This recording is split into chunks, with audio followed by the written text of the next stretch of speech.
Dr. Sayyed Biology classes, India's best biology classes for class 11th and 12th as well as competitive exams like NEET। क्या आप भी चाहते हैं doctor बनना, वो भी पहले ही अटेम्प्ट में? तो आज ही ज्वाइन कीजिए doctor Syed biology classes. For registration call और व्हाट्सएप ऑन 9011 633 248। उठो के हश्र बरपा न होगा फिर कभी, उठो के हश्र बरपा न होगा फिर कभी, दौड़ो के ज़माना चाल क़यामत की चल गया, दौड़ो के ज़माना चाल क़यामत की चल गया। 29 अगस्त 2022 को परभनी शहर के अपना कॉर्नर से लेकर परभनी शहर के जंतर मंतर ग्राउंड, जिसे उपोषण ग्राउंड कहते हैं, वहाँ तक एक रैली का आयोजन किया गया था जो बार बार गुस्ताखी की जा रही है आप सल्लल्लाहु ताला अलैहि वसल्लम की शान में। और ये उस वजह से हो रहा है क्योंकि नुपुर शर्मा को बाज़ाब्ता सिक्योरिटी दी गई है, उसके तमाम जो मांगे थी उसको बाज़ाब्ता पूरा किया गया है, क्योंकि देश भर में अलग अलग एफआईआर हुई थी नुपुर शर्मा पर, लेकिन उन्होंने कहा कि दिल्ली में वो एक जगह कर दी जाए तो वो कर दिया गया, उनको सिक्योरिटी दी गई। और उनको सिक्योरिटी देने की वजह से ही देश भर के जो ऐसे लोग हैं जो नफ़रत फैलाना चाहते हैं उनके हौसले बढ़ रहे हैं। जो ताज़ा मामला हैदराबाद के भारतीय जनता पार्टी के एमएलए का है जिसने ये गुस्ताखी की है, और ये एक मांग है। और उसी के साथ बीते दिनों गुजरात राजस्थान में जो मामला हुआ जिसमें एक 9 साल के बच्चे को उसी के स्कूल के टीचर ने पानी पीने की वजह से उसे जान से मार दिया, इतना मारा कि वो बच्चे की मौत हो गई। और उसके बाद बिल्किस बानो का प्रकरण तो अभी हाल में चल रहा है कि लाल किले की प्राची से देश के पंतप्रधान नरेंद्र मोदी कह रहे हैं कि देश की महिलाओं को सम्मान मिलना चाहिए, उनका सम्मान करना चाहिए। और उसी दिन 15 अगस्त के दिन उसी वक्त गुजरात की जो गवर्नमेंट है वहाँ पर भी भारतीय जनता पार्टी की गवर्नमेंट है, उस गवर्नमेंट ने उन तमाम बिल्किस बानो के आरोपियों को बाइज्जत बरी कर दिया गया, जबकि उन्हें मरे तक की सज़ा दी गई थी। जब तक वो मर नहीं जाते तब तक जेल में उन्हें रहने की सज़ा हुई थी। गुजरात में केस ना चलाते हुए महाराष्ट्र में चलाया गया था। उसके बाद भी भारतीय जनता पार्टी की सरकार ने उनको मासूम बताते हुए उनको रिहाई दे दी है, और इसी को लेकर देश भर में गम और गुस्से का इज़हार हो रहा है। हमारे साथ में परभनी शहर के मशहूर मारूफ सियासी और समाजी शख्सियत सैयद खादर साहब है, उनसे बात करते हैं। और आज का जो आंदोलन था मूल निवासी मुस्लिम मंच की जानिब से और परभनी शहर और ज़िले के लोगों की जानिब से था, सभी जात धर्म के लोगों के। सैयद भाई क्या कहना चाहेंगे जो आज ये आपको आंदोलन फिर एक बार करना पड़ा है, क्योंकि गुस्ताखी रसूल हुई है फिर एक बार, और ये बार बार हो रही है, और उसी के साथ दूसरे भी जो अल्पसंख्यक समाज है सब पर जुल्म हो रहा है। संविधान को, कानून को एक मजाक बनाकर रखा है, अपनी तरह से चलाया जा रहा है। क्या लगता है अघोषित आनी बानी है देश में, क्या करें? बिस्मिल्लाहिर्रहमानिर्रहीम। जैसे कि आप लोग जानते हैं, मीडिया के अंदर बार बार ये चीज़ बताई जा रही है कि आज यहाँ नबी करीम सल्लल्लाहु अलैहि वसल्लम की शान में गुस्ताखी की गई, कल वहाँ की गई। मैं मुल्क के वज़ीर दाखिला से पुरखुलूस गुजारिश करना चाहूँगा, अगरचे आप देश के अंदर अमन और सुकून चाहते हैं तो आप जल्द से जल्द एक ऐसा क़ानून बनाइए जो भी आदमी किसी महापुरुषों के ख़िलाफ़ कोई भी अगर गलत बात करता है उसे कड़ी से कड़ी सज़ा दी जाए। जैसे कि हमारे हिंदुस्तान के अंदर जो क़ानून बना है फांसी की सज़ा है, मैं यूँ कहूँगा कि आप एक नया क़ानून लाइए, उसके अंदर जो भी नबी करीम सल्लल्लाहु अलैहि वसल्लम के शान में गुस्ताखी करता है ऐसे आदमी को आप भरे बाज़ार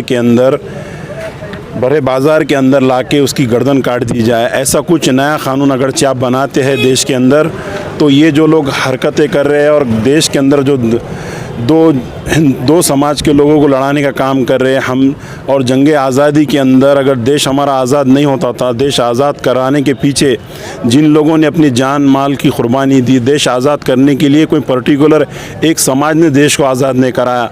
मदरसों से आवाज़ लगाई गई, मदरसे के उलमाए दीन ने फतवे दिए कि आप अगरचे मुल्क की आज़ादी चाहते तो आप अपनी जानों की मालों की कुर्बानी दो।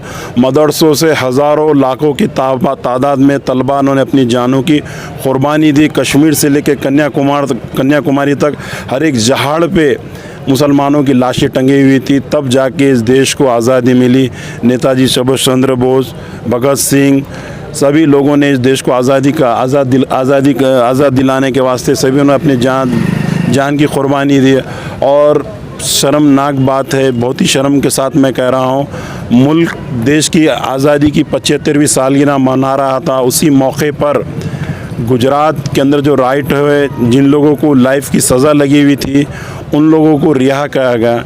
एक लड़की हिंदुस्तान की, उसके ऊपर रेप होता, बलात्कार होता है। आप ये मत देखिए किसी समाज की है, वो एक हिंदुस्तान की बेटी है, उसके ऊपर जिन लोगों ने रेप किया, उसके छोटी 3 महीने की बच्ची को मारा, उसके भाभी को मारा, पेट में से बच्ची निकाल कर टंगाया गया। ये माजी में टीवी चैनलों पे, डिस्कवरी पे सारी चीज़ें बताई गई थी। एविडेंस होने के बाद बॉम्बे हाई कोर्ट ने उनको सज़ा दी।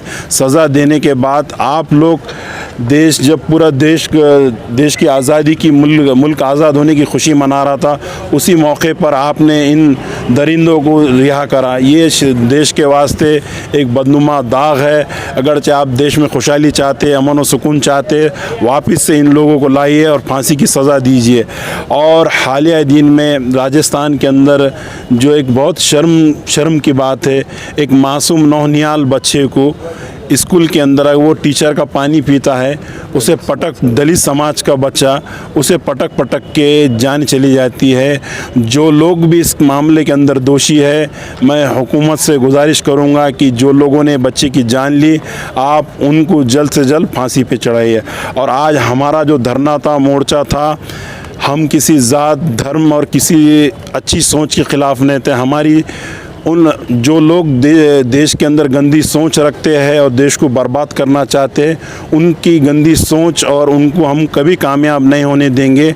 ये धरना जब तक हम लोग ज़िंदे हैं, देश को जो भी बर्बाद करने की जो ताकतें उठेंगी, हम लोग इंशाअल्लाह ताला नो क़ानून में रहकर उनका मुकाबला करेंगे। वाक़िद दान अल्हम्दुलिल्लाह रब्बिल आलमीन। हमारे साथ मूल निवासी मुस्लिम मंच के ज़िम्मेदार मुजम्मिल खान साहब है, पत्रकार हैं, और तमाम जो ये आंदोलन आज का यहाँ पर था, परभनी अपना कॉर्नर से निकला था। इस आंदोलन का मकसद एक ही था, देश में नफ़रत फैलाने वालों पर कड़ी कार्रवाई की जाए, और आज का ये आंदोलन सफल आंदोलन रहा है। मैं बात करना चाह रहा हूँ मुजम्मिल खान से। मुजम्मिल खान, जो ये आंदोलन आज हुआ, क्या आपको लगता है कि देश में जानबूझकर ये किया जा रहा है, सोची समझी साजिश के साथ? क्योंकि जब अमृत महोत्सव मनाया जा रहा था, लाल किले से प्रधान बोल रहे थे, फिर भी गुजरात में उन्हीं की सरकार, उन्हीं का गृहराज, वहाँ पर बिल्किस बानो के आरोपियों को छोड़ दिया जाता है। ये कैसा दोहरा रवैया है? क्या यहाँ पर मैं ये कहना चाह रहा हूँ आपसे कि परभनी की बात नहीं है, पूरे मुल्क का यह हाल है कि जो एक आला ज़ात है, उसको छोड़ने के बाद बाकी की सभी जो निचली ज़ात के लोग हैं, इनके ऊपर जुल्म करना, इनके यहाँ पर कत्ल और गारतगिरी करना और इनको यहाँ पर जुल्म, इनके ऊपर असमत रेज़ी करना, ये ऊंची ज़ात वालों का काम बन गया है। और यहाँ पर एक राजस्थान का एक मासूम बच्चा, 9 साल का मासूम बच्चा, जिसने अभी पूरी तरीके से होश भी नहीं संभाला, और वो एक निचली ज़ात से, दलित तबके से आने के बावजूद एक मटके को हाथ लगाता है अपने हेडमास्टर के। तो ये आज का इतना गंदा माहौल हो गया है कि उस्ताद का जो नज़रिया है वो कितना चेंज हो गया है, कितना बदल गया है कि एक उस्ताद के मटके को हाथ लगाने पर वो अपने शागिर्द की इतनी बुरी तरीके से पिटाई करता है, महज इसलिए कि वो एक दलित का लड़का है। ये नाइंसाफ़ी और जुल्म, और फिर इसको इतना पीटा जाता है कि उसको 7 से 8 दवाखानों में लेकर गया जाता है। बाद में आखिर में वो गुजरात में, अहमदाबाद में ज़ख्मों की ताब न लाते हुए दम तोड़ देता है। उसी गुजरात में बिल्किस बानो, जो कि एक मुतासरा खातून, जिसके बलात्कारी आज भी ज़िंदा है, होना तो ये चाहिए था कि इनको फांसी हो जाती, और ये दुनिया में रहने के लायक नहीं है, दुनिया में रहने के काबिल नहीं है। लेकिन हमारी सरकार से डिमांड है कि इनको जल्द से जल्द दोबारा गिरफ्तार करके इनको फांसी दी जाए।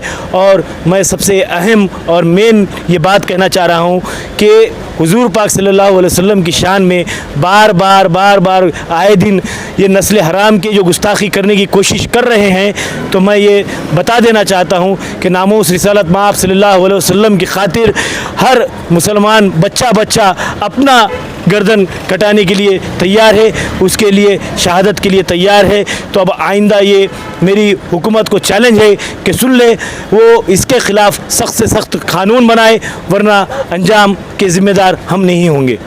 कुछ देर की खामोशी है, शोर ज़रूर आएगा। कुछ देर की खामोशी है, शोर ज़रूर आएगा। बहुत ही जल्द आसमान से कुन का जवाब आएगा।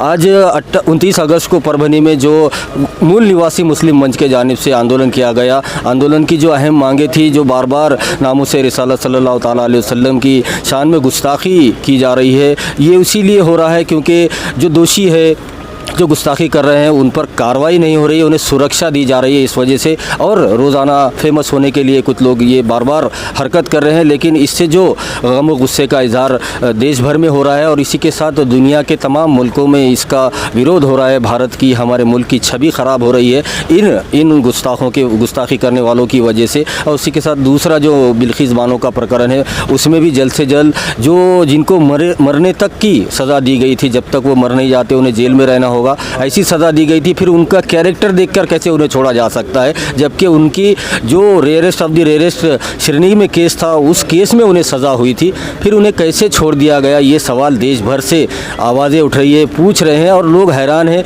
दुनिया भर में इस रिहाई पर अफसोस जाहिर किया जा रहा है। और तीसरी जो राजस्थान की घटना है, दलित बच्चा 9 साल का दलित बच्चे को पानी पीने की वजह से इतना मारा गया कि उसकी मौत हो गई। इन तमाम जुल्मों के ख़िलाफ़ यहाँ पर मूल निवासी मुस्लिम मंच के जानिब से आंदोलन किया गया था और एक निवेदन परभनी कलेक्टर को दिया गया और जल्द से जल्द कार्रवाई की मांग की जा रही है। वीडियो जर्नलिस्ट अब्दुल के साथ परभनी अपडेट न्यूज़ के लिए मैं Kaleem खुरैश। Hello, welcome to Dr. Sayyed Biology classes, India's best biology classes for class 11th and 12th as well as competitive exams like NEET. क्या आप भी चाहते हैं डॉक्टर बनना, वो भी पहले ही अटेम्प्ट में? तो आज ही ज्वाइन कीजिए डॉक्टर सैयद बायोलॉजी क्लासेस और कीजिए अपने ख्वाबों को पूरा, वो भी बहुत कम फीस के साथ, जहां आपको नीट के एक्सपर्ट फैकल्टी के साथ नीट की डिटेल तैयारी करवाई जाएगी। NCERT line to line teaching with NCERT special notes, हर क्लास के बाद TPS, रेगुलर टेस्ट और doubt solving sessions. Enroll now in Sayyed Biological classes. For registration, call or WhatsApp on 9011 633 248.